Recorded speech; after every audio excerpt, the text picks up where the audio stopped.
Vemos cómo el Señor crea todo y le da las instrucciones a Adán de cuidar los animalitos y de trabajar el huerto, de trabajar y cuidar el huerto. Muchas cosas que ya nosotros tenemos en nuestra vida. Tenemos trabajo, ¿verdad? Y tenemos animalitos en casa, ¿cierto? Génesis 2:18 dice, y dijo Jehová Dios, no es bueno que el hombre esté solo, le haré la ayuda idónea para él. A pesar de que todo lo que él ya había creado era bueno, aquí vemos un detalle y el Señor ve que nos hace falta algo. Al hombre le falta algo. El hombre ya tenía trabajo y ya tenía alimento y ya tenía los animales que le rodean. No podríamos decir que son mascotas, sin embargo, estaban todos los animales ahí. Y sin embargo, a pesar de que el hombre ya tenía todo esto, vemos que el Señor dice, no es bueno que el hombre esté solo. Necesita una ayuda idónea. Y esto es parte del plan perfecto del Señor. Él ya lo sabía. Génesis 2:21 dice, entonces Jehová Dios hizo caer en sueño profundo sobre Adán. Sabia decisión del Señor, dormir a Adán antes de sacarle una costilla, ¿verdad? Y mientras éste dormía, tomó una de sus costillas y cerró la carne en su lugar. Y de la costilla que Jehová Dios tomó al hombre, hizo una mujer y la trajo al hombre. La primera cirugía en este mundo fue hecha por Dios para darle algo al hombre que necesitaba. Su ayuda idónea. Dios usó el propio cuerpo de Adán para crear a Eva, para recordarle su unidad esencial. Cuando Adán conoció a Eva, iba a ver de muchas maneras que eran diferentes. Ellos iban a ser diferentes físicamente, sin embargo, eran esencialmente uno. Están hechos de lo mismo. Son más parecidos que diferentes. Y esto en el contexto de que ya el Señor había creado los animales, las plantas y todo en este mundo. Sin embargo, no había nada específico creado para Adán. Hay una hermosa tradición judía que dice que Dios hizo a la mujer no del pie del hombre para que esté debajo de él, no, ni de su cabeza para que esté por encima, sino que fue tomada de debajo del brazo para que pudiera protegerla y del lado de su corazón para que pudiera amarla. Génesis 2:23 dice, dijo entonces Adán, esto es ahora huesos de mis huesos y carne de mi carne. Simplemente el asombro de Adán al ver a su esposa. Yo diría que fue amor a primera vista. Y Eva no tuvo que ni mandarle un mensaje de texto ni que pasar 2 veces. Adán quedó flechadísimo con Eva. Evidentemente, después de ver la creación, las aves, los animales hermosos, quedó enamorado de Eva. Adán comprendió la unidad esencial de la relación con Eva. Este punto es tan importante que se hace referencia en el Nuevo Testamento, incluyendo el gran pasaje del matrimonio en Efesios 5, del 28 al 29. Dice así, así también los maridos deben de amar a sus mujeres. Esa es una instrucción para nosotros los esposos. Amar a nuestras esposas como a sus mismos cuerpos.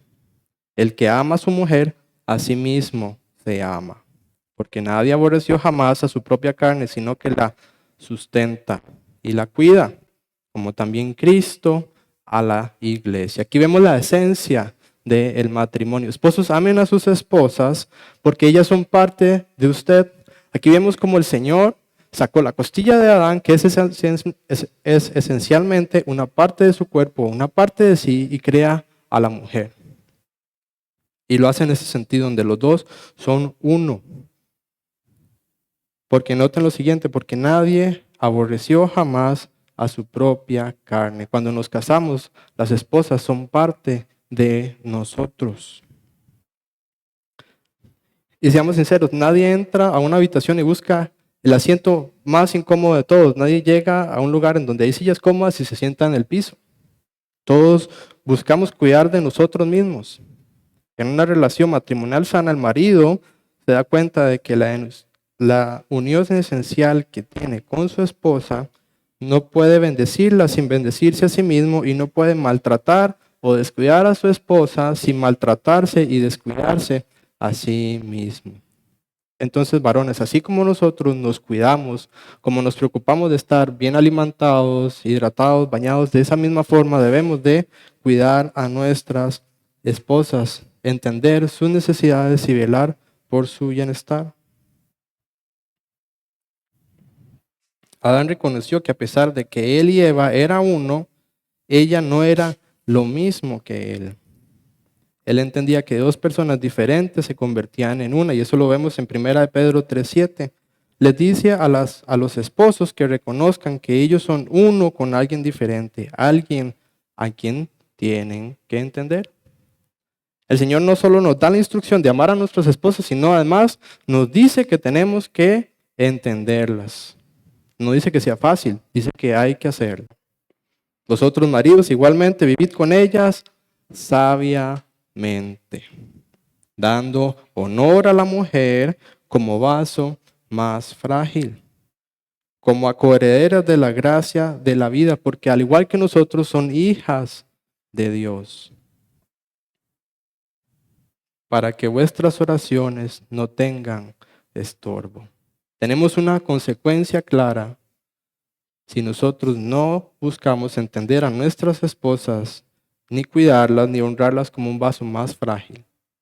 Y la consecuencia es que nuestras oraciones, nuestra comunión con el Señor va a ser interrumpida. Génesis 2, 24, 25 dice: por lo tanto, dejará el hombre a su padre y a su madre, se unirá a su mujer y serán una sola carne. El principio del matrimonio declarado aquí se basa en la dinámica de la unidad.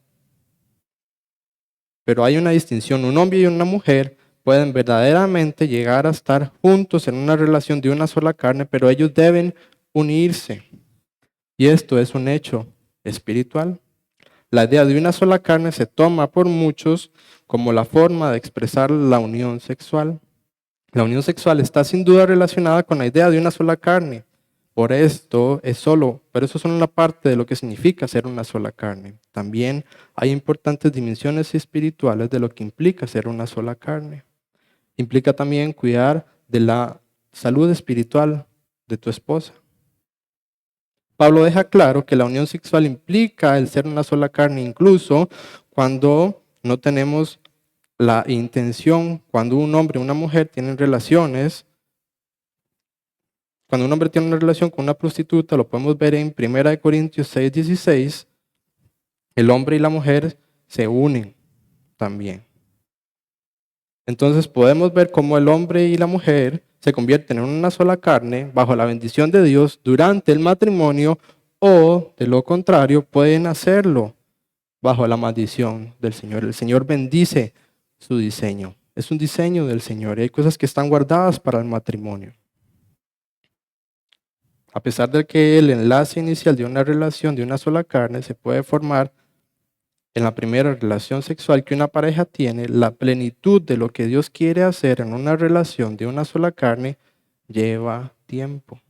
El convertirse realmente en una sola carne y el poder llegar a ser unos lleva tiempo. Tiempo y esfuerzo. Porque los esposos deben de amar a sus esposas y procurar entenderlas.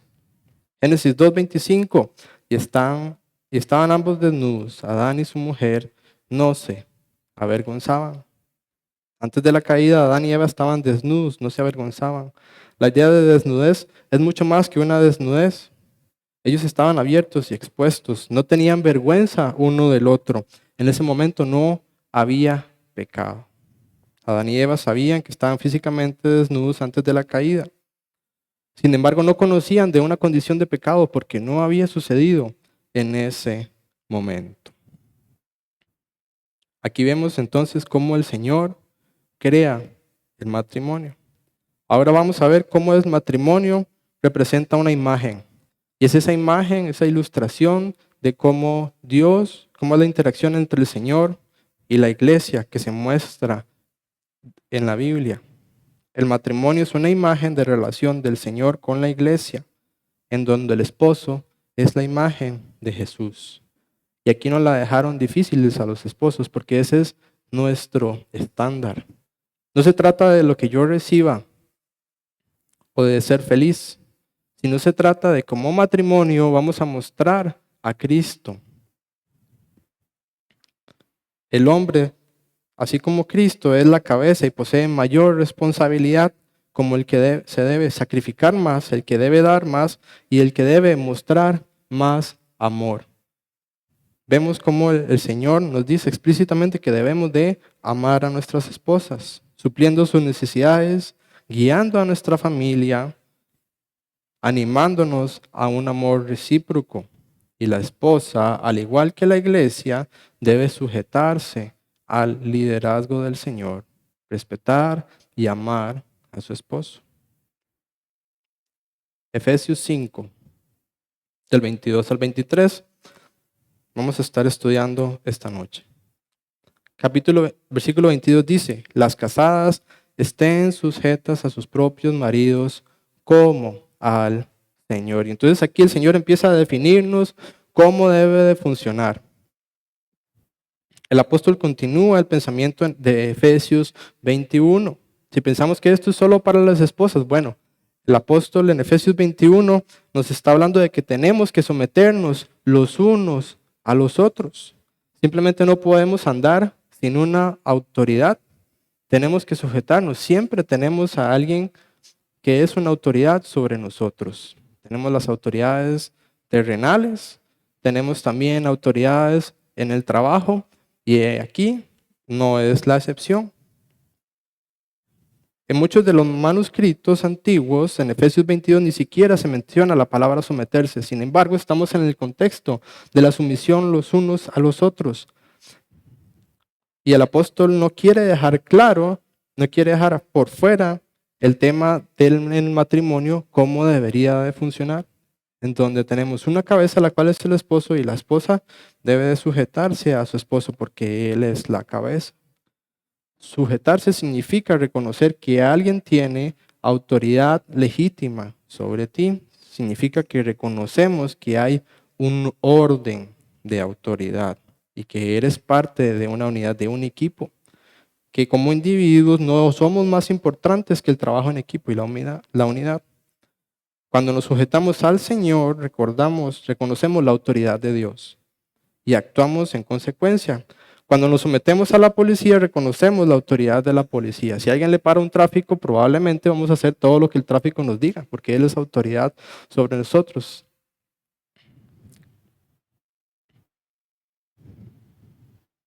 Cuando nos sometemos a nuestro empleado, reconocemos la autoridad de nuestros jefes y actuamos en consecuencia a esa autoridad. Sumisión no significa ser inferior. Además, la sumisión no significa silencio. La sumisión realmente significa sumisión. El tener una misión. Hay una misión para el matrimonio cristiano. Y esa misión es de obedecer y glorificar al Señor. Realmente ese es el mandamiento para todos nosotros. Amar primero al Señor y segundo, amar a nuestro prójimo como a nosotros mismos. Y el matrimonio no es la excepción en eso. Nuestro esposo termina siendo nuestro prójimo más cercano. La esposa dice, me voy a poner bajo esa misión y esa misión es más importante que mis deseos individuales. No me estoy poniendo bajo mi esposo, me estoy poniendo bajo la misión que Dios me ha dado. Cuando una mujer se sujeta a su esposo, no se sujeta simplemente porque es su esposo y él es su cabeza simplemente, sino se sujeta realmente al Señor. Como al Señor no define el grado de sumisión de la esposa ni el límite de la sumisión de su esposa, define el motivo. La esposa debe sujetarse a su esposo y esa es la motivación, como al Señor. Esposas, sométanse a sus maridos porque es parte de su deber para con el Señor, porque es una expresión de sumisión al Señor. O también podríamos leerlo, esposas, sométanse a sus propios maridos, háganlo de esta manera, háganlo como parte de sumisión al Señor. En otras palabras, no lo está haciendo solo por su esposo. Lo está haciendo principalmente por el Señor. Por el amor a Dios. Lo está haciendo porque saben que Él las exhorta a hacerlo, porque le agrada mucho que lo hagan. Efesios 5, del 23 al 24 dice, porque el marido es cabeza de su mujer, así como Cristo es la cabeza de la iglesia, la cual es su cuerpo, y Él es su Salvador. Así que como la iglesia está sujeta a Cristo, así también las casadas lo estén a sus maridos en todo. Aquí nos dan 3 razones por las cuales hacerlo. Además de que es para el Señor, nos dan más razones para hacerlo. La primera razón de la sumisión de la esposa cristiana se encuentra en el 5:22, como para el Señor. Esa es la motivación real para hacer las cosas. Sin una motivación real nos podemos llegar a desanimar. Y la sumisión debe ser a la obediencia y el respeto a Jesús en lugar de la obediencia y el respeto a su esposo. La segunda razón para la sumisión es porque el esposo es la cabeza de la mujer. En el sentido pleno, la cabeza lleva la idea de liderazgo y autoridad. Significa tener la responsabilidad apropiada de liderar y correspondiente redención de cuentas. Es correcto y apropiado someterse a alguien que es nuestra cabeza. La tercera razón de la sumisión de la esposa debe someterse porque su relación de marido y mujer es un modelo entre Jesús y la iglesia. Efesios 5:25. Maridos, amad a vuestras mujeres, así como Cristo amó a la iglesia y se entregó a sí mismo por ella. El Señor nos da la instrucción de que amemos a nuestras esposas, pero no nos lo deja libre simplemente. Ame a su esposa como usted quiera. Ámela a su manera. No. Así como Cristo amó a la iglesia. Entonces, si usted es un esposo y usted quiere realmente amar a su esposa como Cristo amó a la iglesia, le animo a que estudie sobre el Señor, estudie sobre la vida de Jesús, entienda cómo el Señor realmente amó a la iglesia y de esa forma usted va a comprender cómo usted debe de amar a su esposa. Las palabras de Pablo a los esposos cristianos salvaguardan las palabras anteriores a las esposas.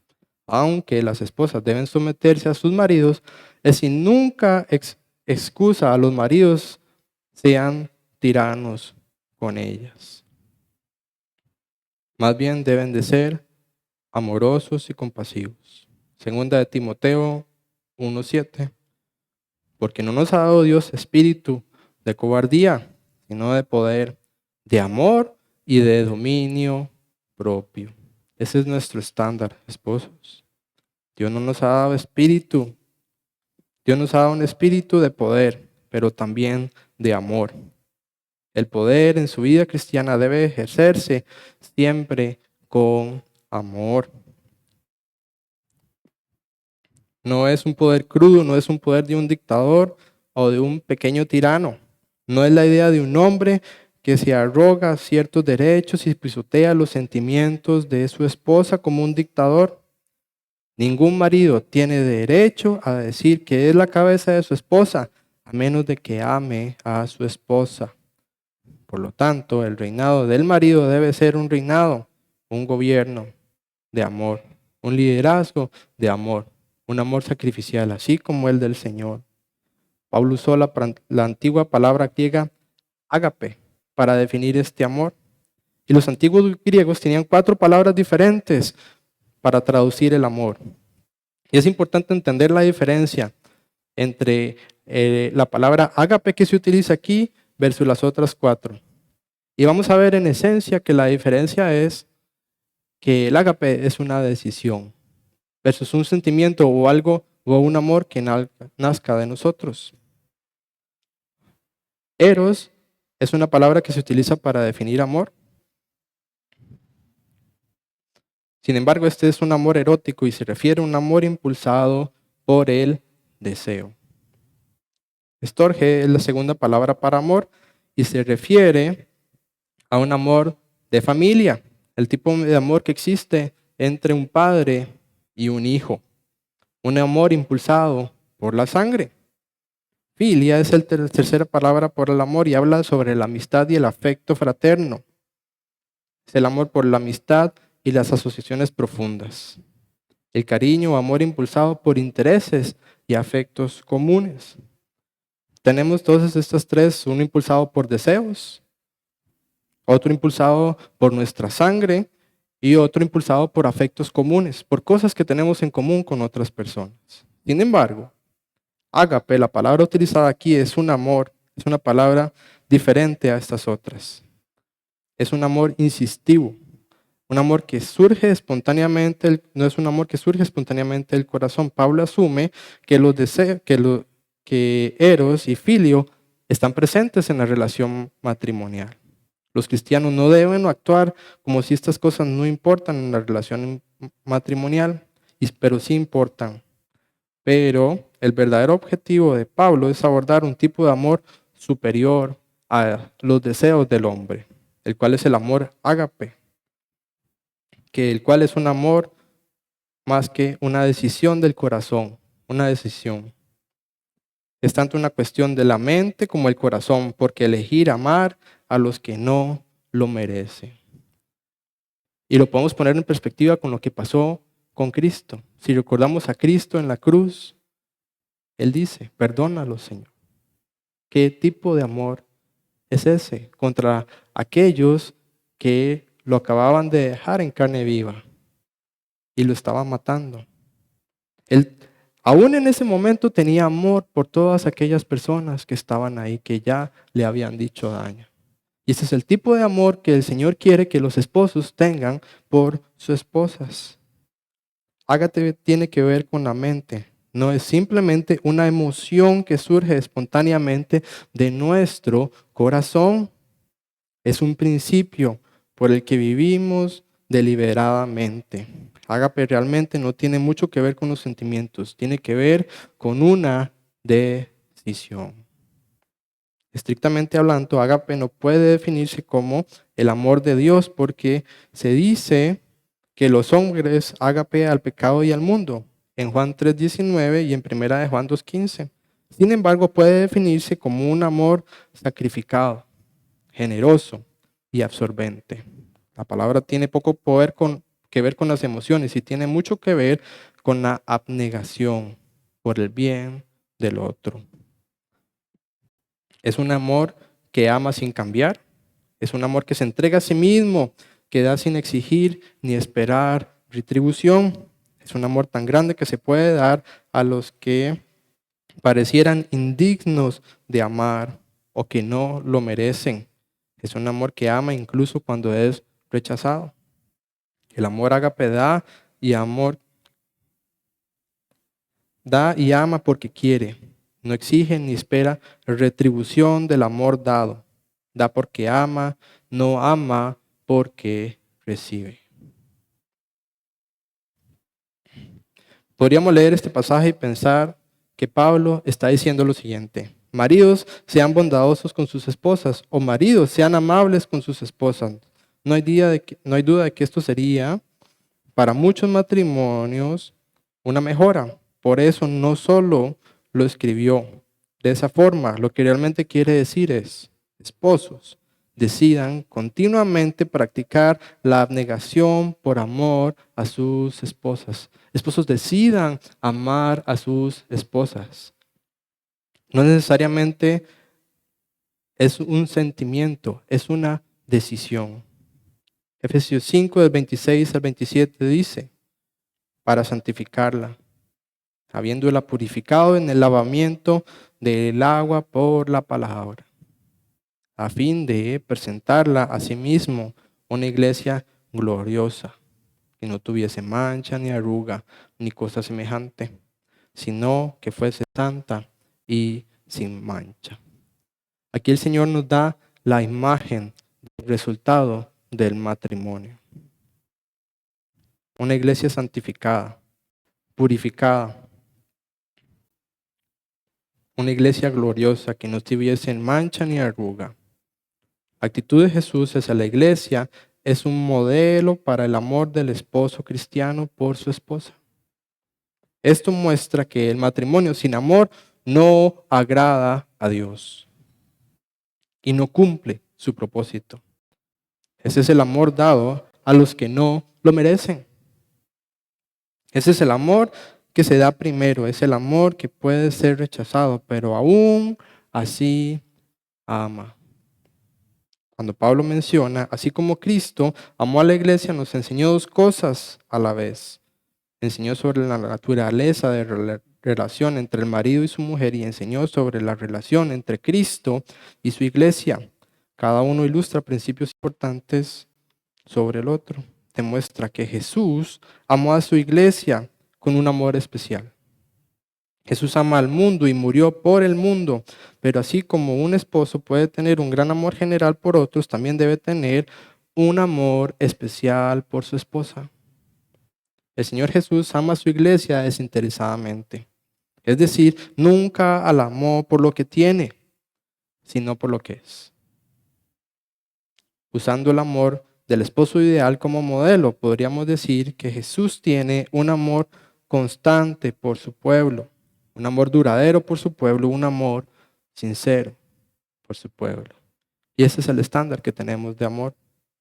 Una acción de Jesús hacia la iglesia es un patrón. Esto nos ayuda a definir de qué se trata el amor ágape. Es un amor abnegado. Entonces, ¿cómo debe de amar un esposo a su esposa? Como Cristo amó a la iglesia y se entregó por ella. ¿Qué implicó eso? Quizá la mejor declaración con respecto a este asunto está en Filipenses 2, del 5 al 8, donde muestra que el enfoque de Jesús estaba en la iglesia. Fue por la iglesia que hizo lo que hizo, no por sí mismo. Filipenses 2 dice, haya pues en vosotros este sentir que hubo también en Cristo Jesús, el cual, siendo forma de Dios, no estimó el ser igual a Dios como cosa a la que aferrarse. El Señor sabía quién era Él, el Señor sabía que Él era la iglesia, el Señor sabía la autoridad que Él tenía. Sin embargo, no estimó el ser igual a Dios como cosa a la que aferrarse. Esposos, a pesar de que ustedes son la cabeza, que es su esposa, tienen el deber de servirle, así como Cristo sirvió a la iglesia, sino que se despojó a sí mismo, murió a sí mismo y lo hizo de una forma literal, tomando forma de siervo, hecho semejante a los hombres y estando en condición de hombre. Esto no nos va a gustar, pero hay que hacerlo. Se humilló a sí mismo, haciéndose obediente hasta la muerte. Esto es lo que el Señor quiere de nosotros. Y no nos gusta porque somos orgullosos y arrogantes de corazón. A nadie le gusta humillarse, pero es bueno y agrada al Señor. Se humilló a sí mismo haciéndose obediente hasta la muerte y una muerte de cruz. Mejor ejemplo no podríamos tener. Esta palabra es especialmente necesaria para los esposos que ven el liderazgo en la sumisión con entendimiento mundano en lugar de un entendimiento piadoso. Algunos maridos piensan que debido a que Dios dijo que son la cabeza de su hogar, las esposas están obligadas a someterse a ellos. No tienen que ser humildes, dar su vida y sacrificarse por el beneficio de su esposa. Y esto está mal. Necesitan comprender la diferencia del pensamiento entre el liderazgo mundano y el liderazgo piadoso. El liderazgo mundano dice, yo soy tu cabeza, así que tomas tus órdenes de mí y debes hacer lo que yo quiera. Así enseña el mundo que se hacen las cosas de una forma dictatorial. Sin embargo, un liderazgo piadoso dice, yo soy tu cabeza, así que debo cuidarte y servirte. La sujeción mundana dice, debes someterte a mí, así que estas son las cosas que quiero que hagas por mí. Sin embargo, la sujeción piadosa dice, debes someterte a mí para que yo sea responsable ante ti por Dios. Debo cuidar y servirte. Esto no es la cima del amor romántico, como menciona el mundo. Esto no es un amor basado en apariencia, imagen, ni la capacidad de ser suave y vanguardista. Eso es un amor expresado a través del sacrificio. Cuando Jesús se entregó a sí mismo por la iglesia en la cruz, también proveyó limpieza de toda mancha del pecado. Dado que la obra de Jesús en la cruz nos lleva a través de la palabra de Dios y la palabra predecida, se puede decir que somos del agua por la palabra. Cuando Pablo escribió del lavamiento del agua es por la palabra, usó la palabra griega antigua, rema. Rema no es exactamente lo mismo que logos, pero lleva consigo el sentido definido de la palabra hablada. Puede tener el sentido de esa verdad proclamada, la palabra predicada o el evangelio. Hay algo purificador en estar bajo la enseñanza de la palabra. Esto habla de la obra de Jesús por la iglesia. Obviamente un esposo no puede purificar espiritualmente a su esposa de la misma manera en que Cristo purificó a la iglesia. Sin embargo, un esposo puede tener un interés activo, afectuoso en la salud espiritual de su esposa. Así como una esposa,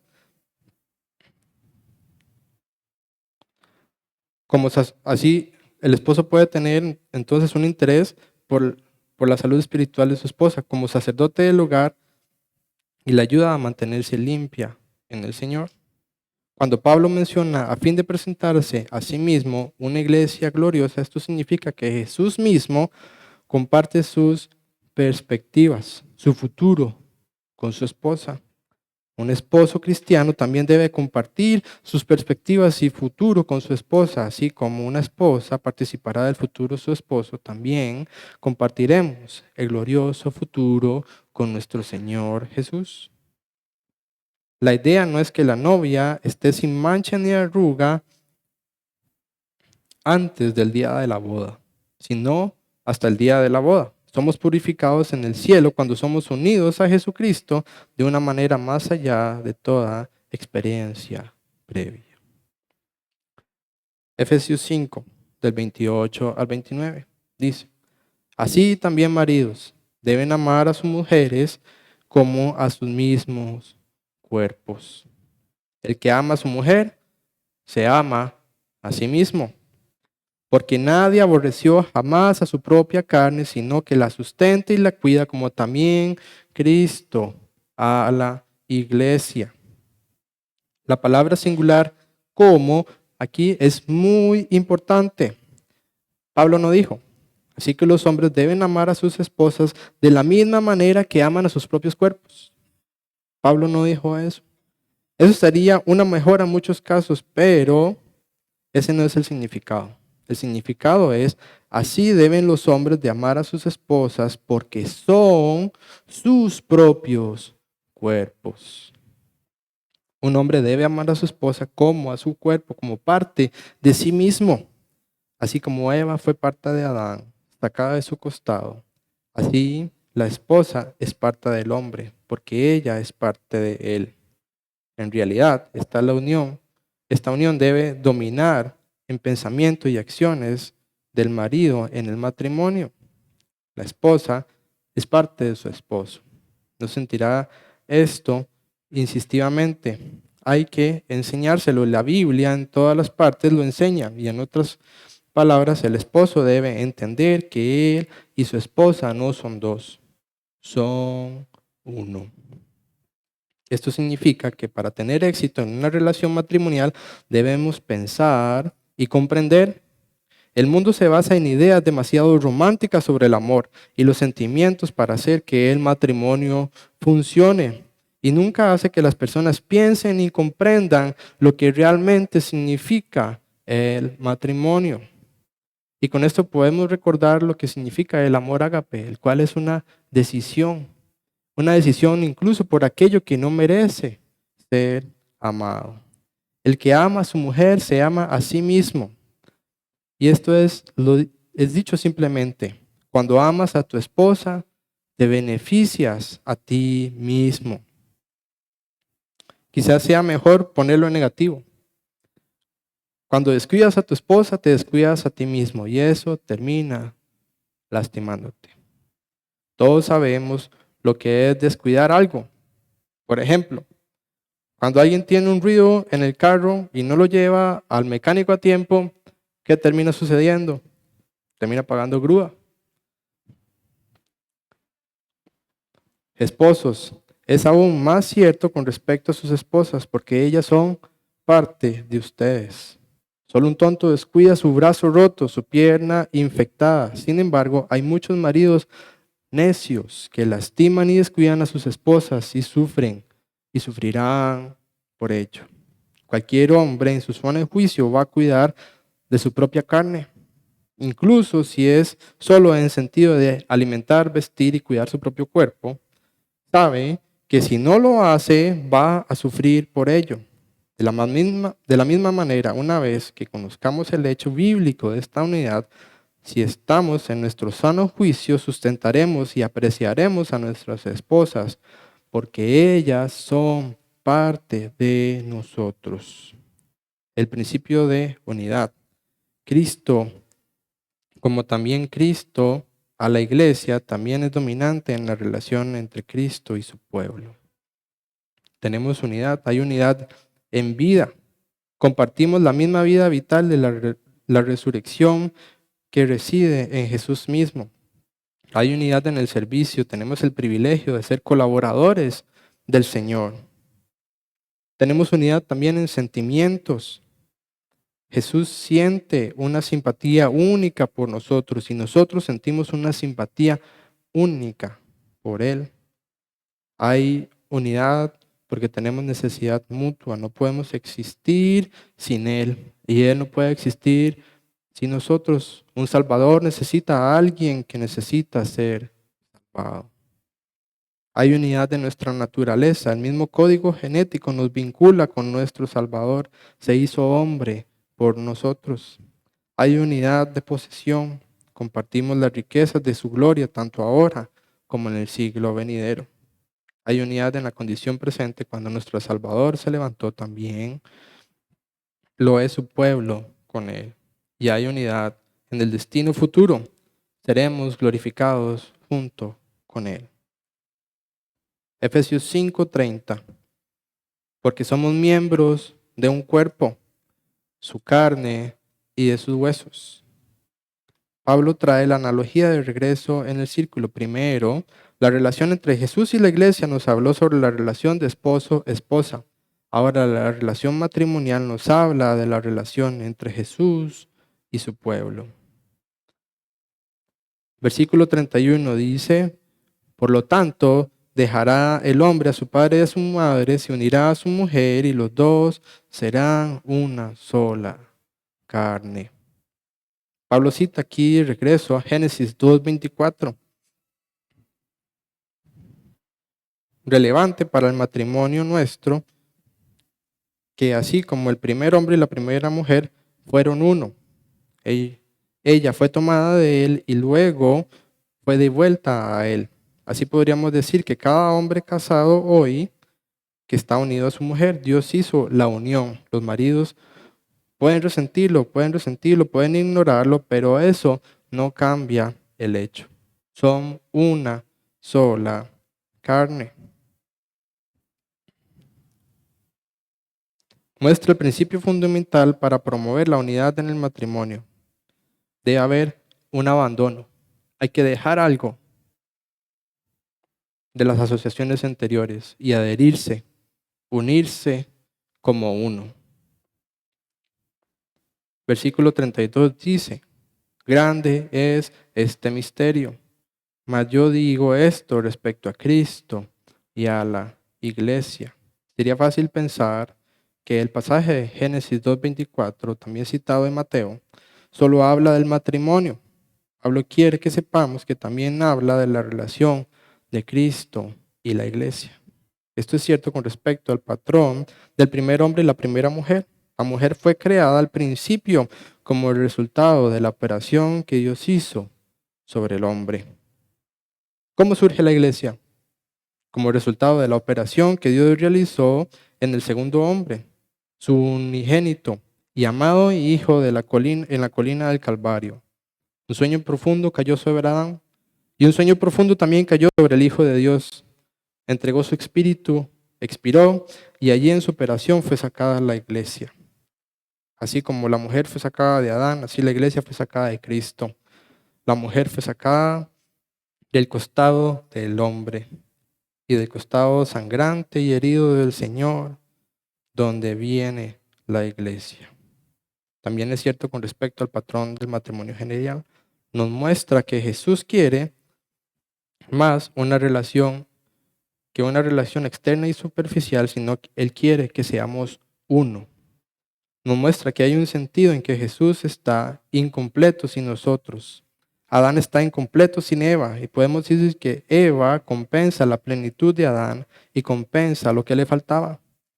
Y eso es exactamente lo que la iglesia hace por Cristo. Efesios 1:23 dice que la iglesia, la cual es su cuerpo, la plenitud de aquel que todo lo llena en todo. Efesios 5:33 dice, por lo tanto, cada uno de vosotros ame también a su mujer, como a sí mismo, y la mujer respete a su marido. Pablo realmente enseñó sobre dos cosas a la vez. Enseñó sobre el matrimonio, pero también sobre el patrón de Dios para el matrimonio, la relación entre Jesús y su pueblo. Entonces en Efesios 5, del 31 al 32, se han enfocado en la relación entre Jesús y su pueblo y está entusiasmado mucho al respecto y parece que entonces tiene que recordarnos el tema del matrimonio. En esta forma, dice, sé que es como una forma de decir que él sabe que se salió del tema, sin embargo que va a regresar, ¿verdad? Por lo demás, cada uno de vosotros ame también a su mujer como a sí mismo, y además que la mujer respete a su marido. La expresión de cada uno de nosotros significa que todos y cada uno de nosotros está incluido en lo que va a decir a continuación. Podemos decir esto sobre todo en la enseñanza sobre el matrimonio. Es, es muy fácil decir, bueno, simplemente no soy el tipo de persona. No soy ese tipo de persona, así que nunca lo haré muy bien. Los maridos podrían decir, yo no soy cariñoso. Así me hizo el Señor. Así soy, tosco, grosero. Las esposas podrían decir, yo no soy de las mujeres que se someten a sus esposos. Me cuesta mucho seguir órdenes. Yo no soy para tener jefe. Pero no importa cuál sea nuestra disposición natural, cada uno de nosotros, para cada uno de nosotros está dirigida esta frase. Pablo enfatiza la unidad de que un esposo debe reconocer y dejar que moldee su pensamiento y sus acciones. Cuando menciona, ame a su mujer como a sí mismo. Y la mujer respete a su marido, la palabra respete es la misma palabra que se usa a menudo para referirse al temor reverencial y asombroso que los discípulos tenían hacia Jesús. Es una declaración contundente, pero indica que la esposa debe respetar tanto al esposo que apunte en esa dirección. Entonces, el mensaje de Pablo en este gran pasaje pudiese resumirse en dos principios básicos, uno para el esposo y uno para la esposa. El marido, entonces, tiene que entender que es uno con su esposa y que la esposa, para la esposa, tiene que entender que el marido es cabeza para ella.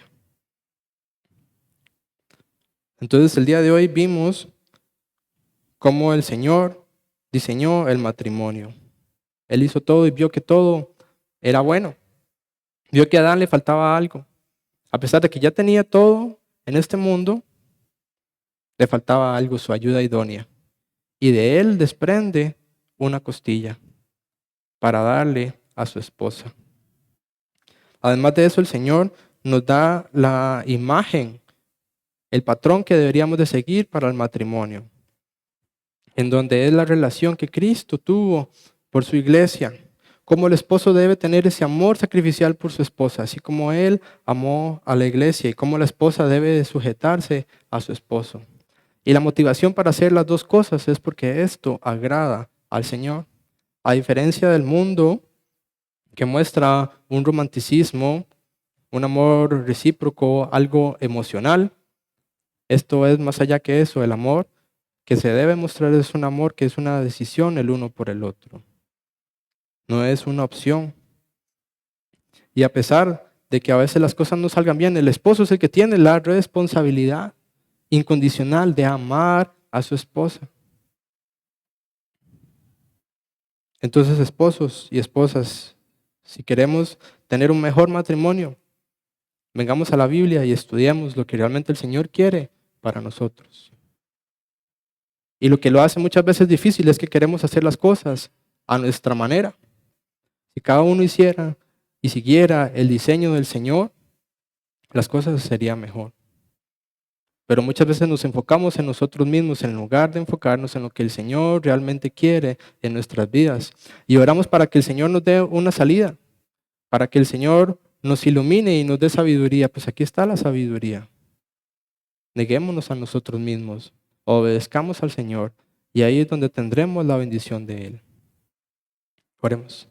Señor Jesús, te doy gracias, Señor, por este tiempo, Señor, que tuvimos para estudiar tu palabra. Y te pido, Señor, que podamos poner en práctica, Señor, eso que aprendimos el día de hoy. Te damos gracias porque tú diseñaste el matrimonio, Señor. Es algo bueno y te pido, Señor, que nos ayudes a someternos los unos a los otros, Señor. Que nos ayudes a mostrar ese amor sacrificial, Señor, ese amor que tú mostraste por tu iglesia, Señor Jesús. Te damos gracias porque no queda duda, Señor, de cómo es el diseño, Señor, que tú diste al matrimonio. No tenemos duda que hay bendición, Señor, en tu palabra y que tú nos dejaste las instrucciones claras, Señor, en tu palabra inspirada. Gracias, Señor Jesús, porque tú eres bueno, Señor, porque tú moriste en la cruz por nosotros. Tú nos mostraste el ejemplo, Señor Jesús. Y ayúdanos a entender esto, Señor, y a ser obedientes a ti. Que seamos menos nosotros mismos, Señor, y más tú. Gracias, Señor, te lo pedimos. Amén.